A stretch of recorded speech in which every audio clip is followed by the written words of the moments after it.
ایک شہر میں ایک موچی رہا کرتا تھا۔ مکان کے اوپر والے حصے میں اس کی رہائش تھی، جبکہ نچلے حصے میں اس نے اپنی دکان قائم کر رکھی تھی۔ اسی دکان کے ایک کونے میں اس نے نئے جوتے بنانے کے اوزار رکھے ہوئے تھے۔ یہ اوزار ایک چھوٹی سی میز پر بڑے سلیقے سے رکھے ہوئے تھے۔ موچی دن رات خوب محنت کرتا، لیکن اس کے باوجود اسے اتنی آمدنی نہ ہوتی کہ وہ خوشحال زندگی گزار سکے۔ یہاں تک کہ ایک وقت ایسا بھی آیا جب موچی کی تمام جمع پونجی بھی ختم ہونے کو تھی۔ اب موچی بہت پریشان ہوا اور سوچنے لگا، اس مرتبہ بل ادا کرنے کے بعد تو اس کے پاس نئے جوتے بنانے کے لیے بھی رقم نہیں بچے گی۔ یہ خیال آتے ہی موچی کا دل کام سے اچاٹ ہو گیا۔ وہ جو جوتے بنا رہا تھا اس کا چمڑا وہیں پڑا چھوڑ کر اٹھا اور اپنے رہائش والے حصے کی طرف چلا گیا۔ کھانا کھا کر دونوں میاں بیوی اپنی تنگ دستی کا حال تلاش کرتے ہوئے سو گئے۔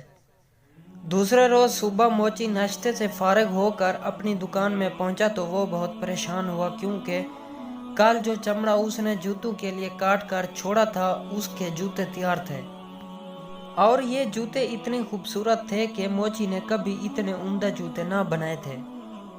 موچی نے زور زور سے اپنی بیوی کو آوازیں دینی شروع کر دی۔ آواز سے سن کر اس کی بیوی دکان میں داخل ہوئی تو موچی نے پوچھا، کیا یہ اتنے خوبصورت جوتے تم نے بنائے ہیں؟ موچی کی بیوی نے کہا، نہیں، میں ایسے اچھے جوتے کیسے بنا سکتی ہوں؟ میں نے تو پہلے کبھی جوتے بنائے ہی نہیں۔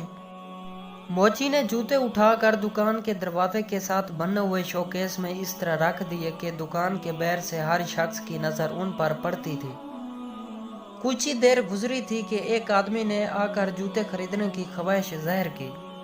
اس نے موچی کو جوتوں کی اتنی اچھی قیمت دی کہ موچی کبھی سوچ بھی نہ سکتا تھا۔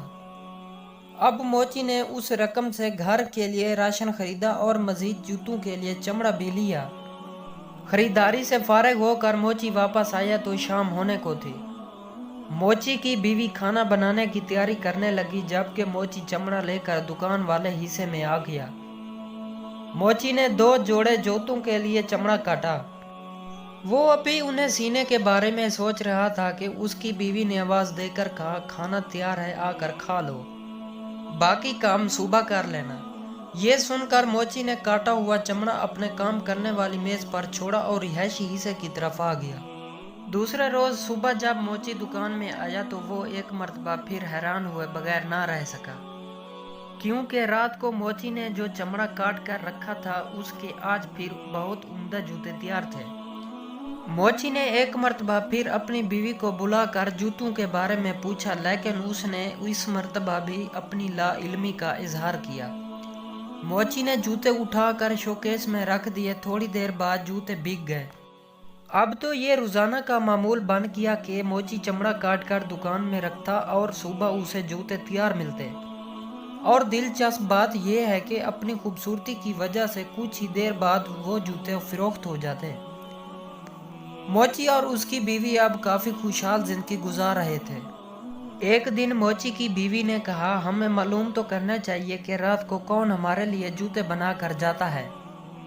موچی نے کہا، آج رات کو ہم دکان کی نگرانی کریں گے اور دیکھیں گے کہ کون ایسا مہربان ہے جو روزانہ ہمارے لیے کام کرتا ہے۔ موچی اور اس کی بیوی شام ہوتے ہی کٹا ہوا چمڑا کام کرنے والی میز پر چھوڑ کر دکان میں رکھی ایک بڑی سی الماری کے اندر چھپ کر بیٹھ گئے اور تھوڑا سا دروازہ کھول کر دکان میں جھانکنے لگے۔ آدھی رات کے وقت آتش دان کی چمنی میں کچھ آوازیں آتی محسوس ہوئیں۔ تھوڑی دیر بعد انہوں نے دیکھا کہ 2 خوبصورت ننھی منھی پریاں ہوا میں تیرتی ہوئی چمنی کے ذریعے دکان میں داخل ہوئیں اور کام کرنے والی میز کے پاس رکھے سٹول پر بیٹھ کر انہوں نے جوتے سینے کا کام شروع کر دیا۔ صبح ہونے سے کچھ دیر قبل جوتے کے دونوں جوڑے تیار ہو چکے تھے۔ خوبصورت جوتے میز پر اسی طرح چھوڑ کر دونوں ننھی پریاں ہوا میں اڑتی ہوئی واپس چلی گئیں۔ موچی نے اپنی بیوی سے کہا، بہت دنوں سے یہ ننھی پریاں ہمیں اچھے اچھے جوتے بنا کر دے رہی ہیں، میرا خیال ہے کہ ہم بھی انہیں کوئی تحفہ دیں۔ موچی کی بیوی بولی، دونوں پریاں ننگے پاؤں تھیں اور ان کے لیے کپڑے بھی سرعام سے تھے، شاید انہیں ان کپڑوں میں سردی لگتی ہو، کیوں نہ میں ان دونوں کے لیے کپڑے بنا دوں۔ موچی نے بھی بیوی کی ہاں میں ہاں ملائی۔ اسی دن موچی کی بیوی نے دونوں پریوں کے لیے بہترین گرم جیکٹیں تیار کیں اور ساتھ ہی 2 جوڑے چھوٹے چھوٹے خوبصورت جرابوں کے جوڑے بھی بنائے۔ دوسرے دن انہوں نے شام کے وقت کام کرنے کی میز پر بجائے جوتوں کے لیے چمڑا کاٹ کر رکھنے کے دونوں ننھی منی پریوں کے لیے جیکٹیں اور جرابیں کے گفٹ تیار کر کے رکھ دیے اور الماری میں چھپ کر پریوں کا انتظار کرنے لگے۔ آدھی رات کے بعد پریاں دکان میں داخل ہوئیں اور کام کرنے والی میز کے پاس آ کر کھڑی ہو گئیں۔ میز پر جوتوں کے لیے چمڑے کی جگہ گفٹ دیکھ کر انہیں حیرانی ہوئی۔ دونوں نے آپس میں مشورہ کے بعد گفٹ کھولے تو اس میں چھوٹی چھوٹی جرابیں اور جیکٹیں دیکھ کر بہت خوش ہوئی اور انہوں نے فوراً جیکٹیں اور جرابیں پہن لیں۔ اب وہ دونوں پریاں بہت خوش تھیں۔